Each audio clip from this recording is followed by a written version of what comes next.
ॐ नमः शिवाय।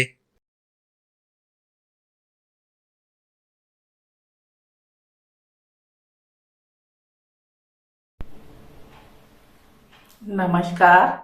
आज हम कक्षा 12 का पाठ कुंवर नारायण द्वारा रचित कविता कविता के बहाने पढ़ने जा रहे हैं। कुंवर नारायण आधुनिक काल की नई कविता के दौर के कवि हैं। भाषा और विषय की विविधता आपकी कविता की विशेषता है।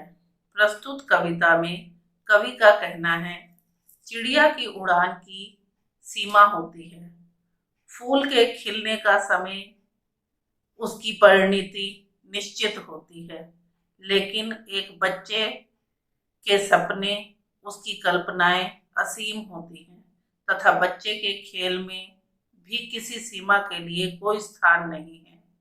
कविता भी शब्दों का खेल है तथा इस खेल में घर की सीमा, भाषा की सीमा, समय की सीमा के लिए कोई स्थान नहीं है। कविता एक उड़ान है चिड़िया के बहाने।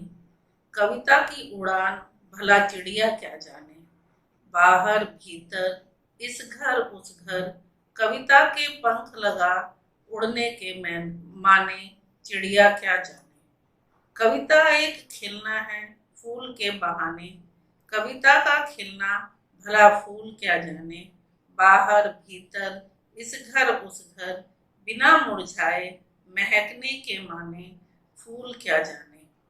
कविता एक खेल है बच्चे के बहाने। बाहर भीतर, यह घर वह घर, सब घर एक कर देने के माने बच्चे ही जाने।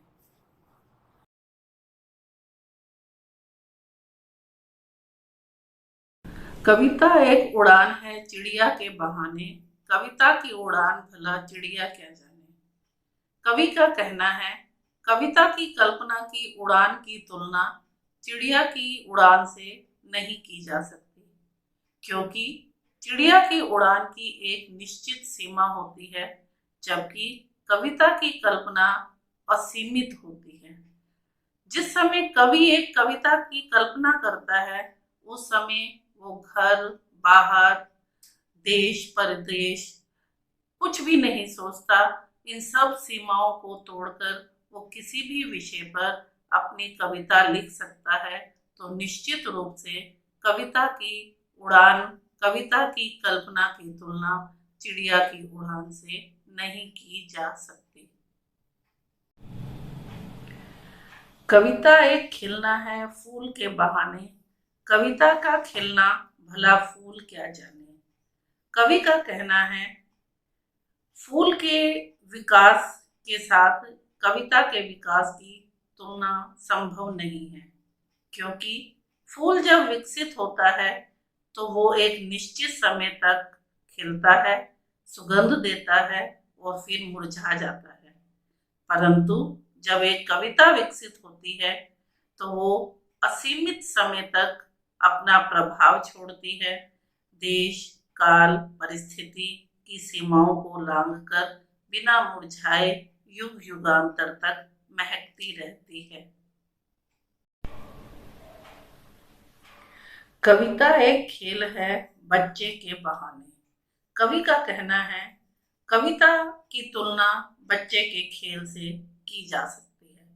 क्यों? क्योंकि जब बच्चा खेलता है तो वो अपनी कल्पना की ऊंची उड़ान भरता है और खेलते समय वो अपने घर, बाहर खेल सकता है, तरह तरह के खेल खेल सकता है।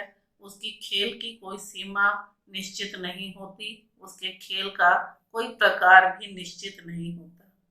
कविता भी एक शब्दों का खेल है और जब इस खेल को खेला जाता है, जड़, चेतन, अतीत, वर्तमान, भविष्य सभी इसके उपकरण होते हैं और इस रचनात्मक कृति की कोई सीमा नहीं। ये जब लिखी जाती है तब ये घर की सीमा, भाषा की सीमा, समय की सीमा सबको लांघकर अपना प्रभाव छोड़ती है। आशा करती हूँ आपको पाठ समझ आया होगा। आप इस पाठ को या अन्य पाठों को विस्तार से पढ़ना चाहते हैं तो आप मेरी वेबसाइट vasundharahindy.com पर विजिट कर सकते हैं। इसका लिंक डिस्क्रिप्शन बॉक्स में दिया गया है। नमस्कार, धन्यवाद, फिर मिलेंगे।